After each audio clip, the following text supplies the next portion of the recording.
Hey! Welcome to According to Pete, where we talk about really, really important things. I want to talk to you today about a project that I had to do for Halloween. Last year, I was going through a costume shop with my wife, and I found this helmet that looked like kind of a 50s era thing, and it had like antennas sticking up out the back. And I'm like, oh, that'd be awesome. I can get like a shiny suit or something, and I could put EL wire on the helmet. And in retrospect, that helmet makes me look like a chicken. But this guy, I also got this guy for 12 bucks. And I thought, wow, that's really cool. I can like put some, and it had sound, right? Wow, that's really cool. And it doesn't have any lights on it or anything. Now it does. So in the last 3 weeks or so, I managed to pull this out because I really wanted to finish it. I like to finish things that I start. So in its off condition, right, it's quiescent. It's just stand by. Don't touch this thing because it's dangerous, man. And it glows because it's like nuclear powered or something. And then when you pull the trigger, it rains death from above, or something. So I'm going to talk to you about what I found when I opened it up, how I made it do all this junk, and what broke along the way, and like that. That's what we're going to talk about today. So what we're looking at here is the inside of the gun in its completed condition. So let's start with what I found when I opened it up. And that comes down to this guy right here. All right, we've all seen boards like this. Anybody that's opened up a toy, so you see the back end? Yeah, it's one of those. It's one of those really brittle things with the mystery circuit underneath. You're not allowed to know what's in there. It's an audio amplifier. Big deal. When I opened this thing up, this board was sitting in here like this. Now, at this point, you see this guy in here that's acting as the trigger. I'll get to that. But originally, this guy was sitting in here, and you can kind of see back here the slots that it was sitting in. And you see this guy, that was, that's the pressure switch, right? So there was a little rubberized switch that sat in here, and it was held by those two holes, and it sat up against the trigger, and the trigger pushed it, made contact, blah, blah, blah, blah, blah. The power system, you see this guy here. Originally, this was wired to a 1N4148 diode, I think, for, reverse polarity protection, which I thought was pretty exceptional that they even bothered to do that. But the idea is that you got your other battery in here, and here's the back end of this thing. So you just screw this down, makes contact on this guy, sends power to the thing. Pretty simple. And that's how I can use that as a switch now. I just turn it and it closes, and that's fine. So when I opened it up, there was just this thing driving an actual speaker. There's a speaker in there. It's a small one, but it's a speaker. And power was always to the board, and it just did a momentary contact there, and it would make a funky noise. So the first thing to do was to yank that out and put in a real trigger, because I knew I wasn't going to use this board anymore. I had grandiose ideas of LEDs, so I knew that an Arduino probably, and it ended up being, was in the works. The first thing to do was to pull that out and put in a proper trigger. So I grabbed one of these off of our storefront, and I can't remember what the SKU number is, but I'm sure it's going to get posted in the comments at some point. And I wired that guy. I yanked out the 1N4148 because I'm not going to put the batteries in backwards. Ha ha ha. I haven't yet. We'll say that. And I hot glued the switch in. And I wired it up to, let's see, the switch actually just goes to one of the pins on the Arduino, but that's coming down the road. For the time being, I didn't even have a schematic in mind, right? I knew I was going to need a trigger, so I got that, and I hot glued it in, and I wired it up, and so I got a wire sticking off at the end of that switch going, okay, it's ready for somewhere. I'll figure it out as I go. The next thing I had to figure out was where I was going to put the LEDs. And maybe this is backwards. A lot of people will get like a full idea of what the project is going to look like before they start putting together. Not me, man. I just start wiring stuff up. So the first thing I had to do was figure out, okay, what color LEDs do I have? Well, I got some red ones, I got some blue ones, and where should those go? The red ones seems obvious. Those should go in the front because, flame, fire, death, all that stuff. We associate that with red. So there you go. Blue, and if you look, let me close this guy. You look at the side of the thing. This gun very nicely has these little cavities here. It's like, oh, so I could take like some of these blue super brights, and if I put them on this thing laterally, I can light those things up, and it'll look like, I don't know, a power cell or something. So that was the way I ended up going. And so the very first thing I did was to actually install these LEDs. And then I decided, let's see, probably go high active. Yeah, it was just a whim, right? Go high active. Because that way, and you can see it better on this piece than the other piece. So here's the back end of the LEDs, right? And they're just stuck through. I drilled these holes in the cavities. I wired them up to, it looks like a 47 ohm load resistor, and that ends up being a common ground. So then I got a line here and a line here that go back to pins on the Arduino. And I hadn't figured that bit out yet. I just knew that I needed wires, I needed a ground, and it was gonna go to the Arduino somewhere. So now I've got blue LEDs in this side, and this is the back end, of course, but there's one poking in there, and there's one poking in the back side of there. And I got them in this one too. And I wired this back to here where the Arduino did not exist yet, and I wired these guys back, and you know, you braid them, because if anybody ever opens this up, you want them to go, wow, you braided it, man, it looks cool, or something. So I had my 4 wires sticking out, and anytime you're working on a project like this, it's good to have something like a mental milestone. Okay, I've only got 4 LEDs hooked up, and they're not even hooked up to anything. I got 4 wires and 2 grounds. And so I just arbitrarily chose pins to hook these up to. And those ended up being, yeah, you can see sort of kind of on the Arduino here, I got 2, 3, 4, and 5. And those are the blue LEDs. What I did, this was basically the first step in proof of concept, right? This is the mental milestone. So I wired up these wires to 2, 3, 4, and 5, and I wired up my ground wire to the back end of ground there. And I hooked it up to my netbook, and I downloaded the Arduino IDE and loaded it up with Blink and augmented Blink, and pretty soon I got 4 blue LEDs going, you know, hey, we're alive, we're alive, we're alive. Awesome, I'm on the right track. The next step was to actually wire up the trigger, which I had already hot glued in. That guy is actually this wire, which goes to A3. Pulled up through a 6.8K resistor, happened to be what I had on hand. It's something between 4.7 and 10K. Those are generally the values I look for in something like that. And then I just altered the code so that anytime I found a high voltage on A3, it would start doing the LEDs, right? Oh, hey, it's the beginning of the loop. That works perfectly, right? The next step was to figure out what I was going to do with the red LEDs in the nose. Now, you may be able to see there. Can you see that? A little speaker in there? Okay, that's good. And in the front end, there's the speaker. There's no way to get wires up to the nose of this thing. So I ended up having to drill a hole. And of course, I bunged it up once. But I got the gist of the thing done.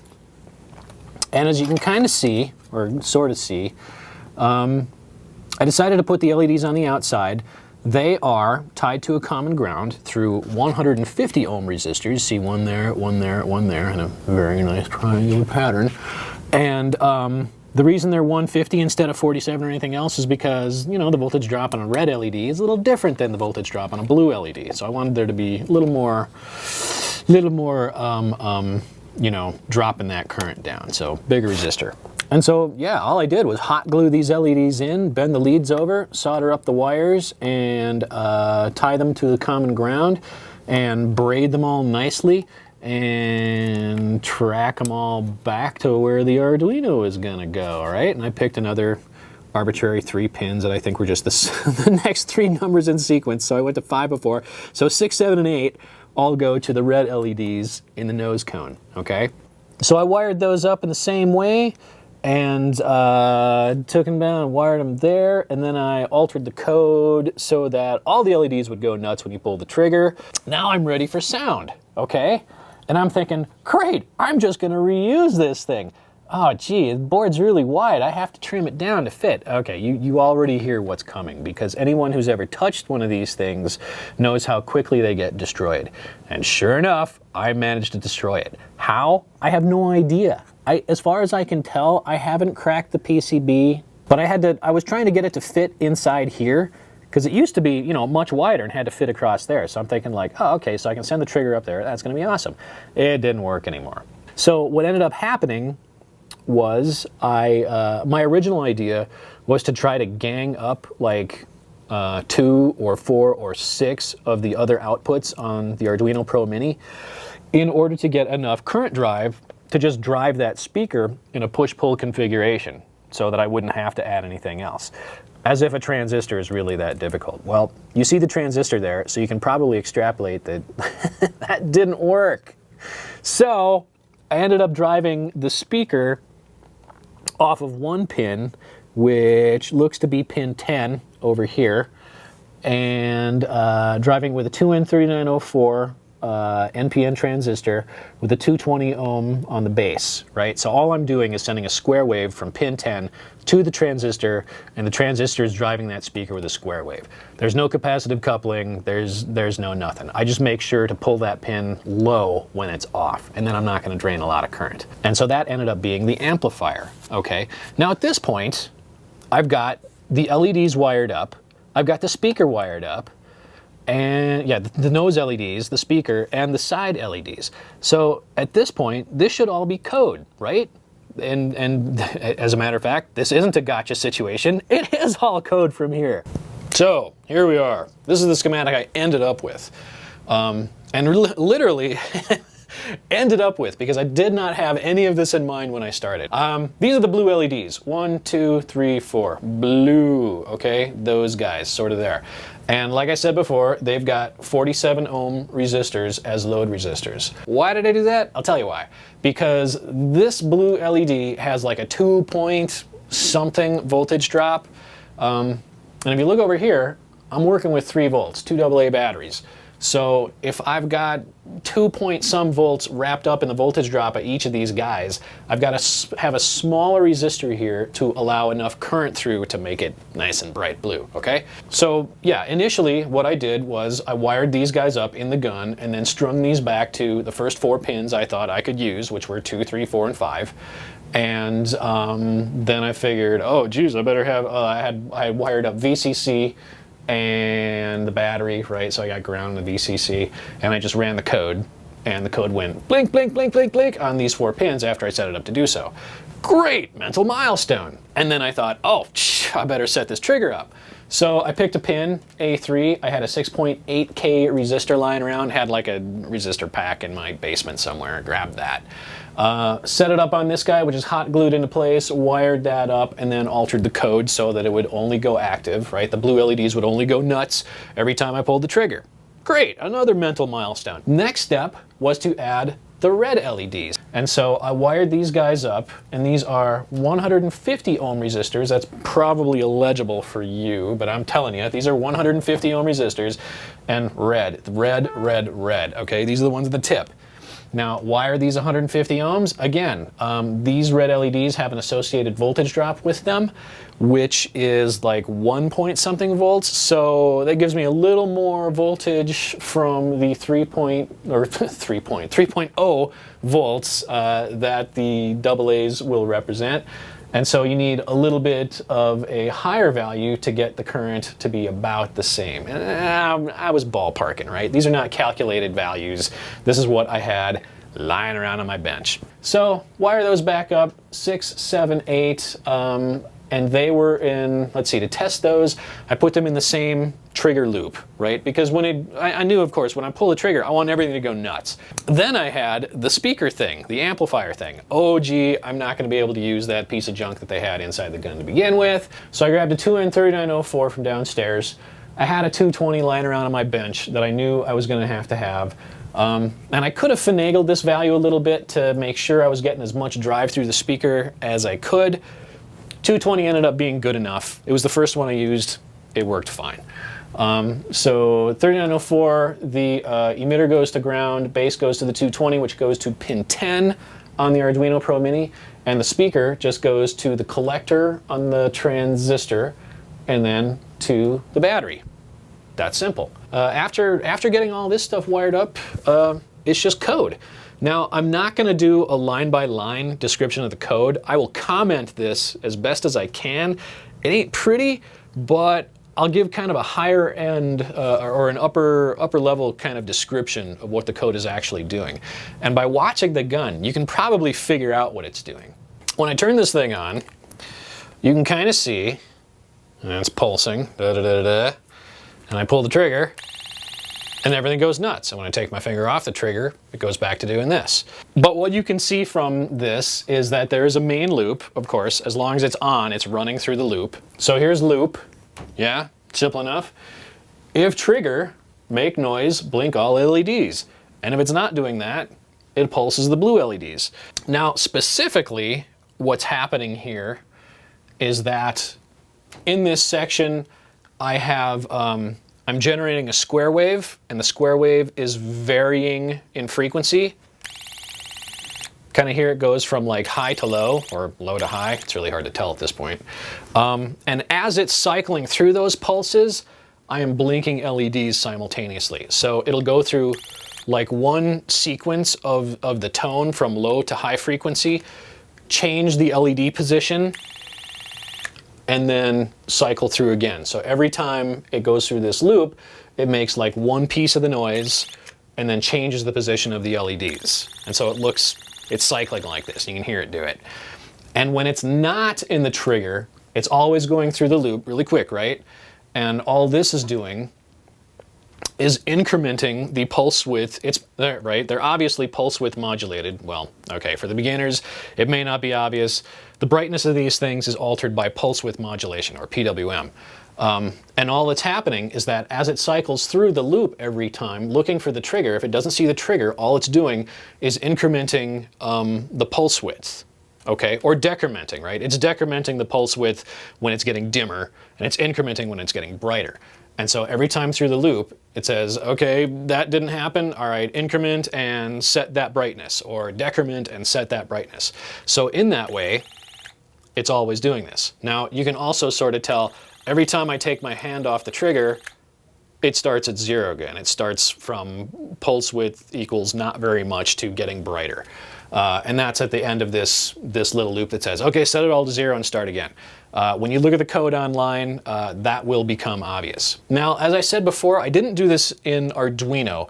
And part of the reason is because I didn't think that I would be able to generate sound effectively with the delay, the millisecond delay that I knew about, and I didn't have the time to go looking through the libraries to find exactly what I needed.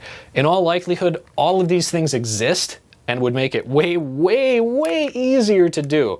But, you know, if you got a 1/2-inch wrench and a 3/8 bolt, you gotta do what you gotta do, you know? I didn't have the tools in Arduino to make that happen, and I didn't have the time to go looking for them, so I wrote it in C. I apologize for that. Hopefully it'll make some sense. I'm gonna try to comment the heck out of it so it makes sense to you. So thanks for watching. That's my ray gun project. Now I'm gonna give it to my kids, and they're gonna probably bust into a zillion pieces when they bash it over each other's heads.